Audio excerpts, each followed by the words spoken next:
FIFA ലോകകപ്പിലെ മൂന്നാം സ്ഥാനക്കാരെ ഇന്നറിയാം. Losers ഫൈനലിൽ ഫ്രാൻസ് ഇംഗ്ലണ്ടിനെയാണ് നേരിടുന്നത്. ഇന്ത്യൻ സമയം നാളെ പുലർച്ചെ 2:30-ക്കാണ് മത്സരം.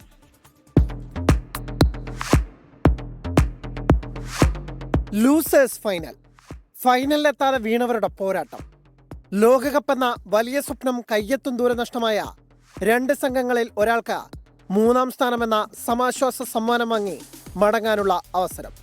കഴിഞ്ഞ 2 ലോകകപ്പുകളിലും ഫൈനൽ കളിച്ച ഫ്രാൻസ് ആയിരുന്നു ഇത്തവണയും കിരീട സാധ്യതകളിൽ മുന്നിൽ. കിലിയൻ എംബാപ്പയും ഉസ്മാൻ ഡെംബെലയും ഗോളടിച്ചു കൂട്ടിയപ്പോൾ ഫ്രഞ്ച് പടയെ വെല്ലാൻ ആളില്ലെന്ന് കരുതി. എന്നാൽ സെമിയിൽ സ്പെയിന്റെ പൊസഷൻ ഗെയിമിൽ പന്ത് കിട്ടാതെ ഫ്രഞ്ച് പട പിടഞ്ഞു വീണു. വൻ താരനിരയുമായി എത്തി പാതിയിൽ വീഴുന്ന ഇംഗ്ലണ്ട് പുതുമയല്ല. എന്നാൽ വൻ പേരുകൾക്കപ്പുറം ടീമായി വന്ന ഇംഗ്ലണ്ട് മറ്റൊരു ഫൈനലെങ്കിലും കളിക്കുമെന്ന് കരുതി. എന്നാൽ ടുഷേലിന്റെ തന്ത്രങ്ങൾ പാടപ്പിഴച്ച സെമിയിൽ ഇംഗ്ലണ്ട് അർജന്റീനയോട് തോൽവി ഇരന്നു വാങ്ങി.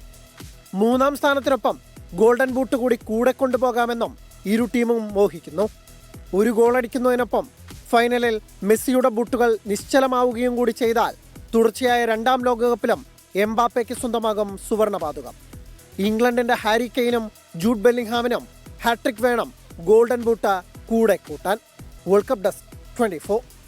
ലോകത്തെവിടെയായാലും ഏത് സമയത്തും 24 വാർത്തകളും ഓഗ്മെന്റഡ് റിയാലിറ്റി പാക്കേജുകളും എക്സ്പ്ലെയിനറുകളും വിശദമായി കാണാൻ ഞങ്ങളുടെ യൂട്യൂബ് ചാനൽ നിങ്ങൾക്ക് സബ്സ്ക്രൈബ് ചെയ്യാം.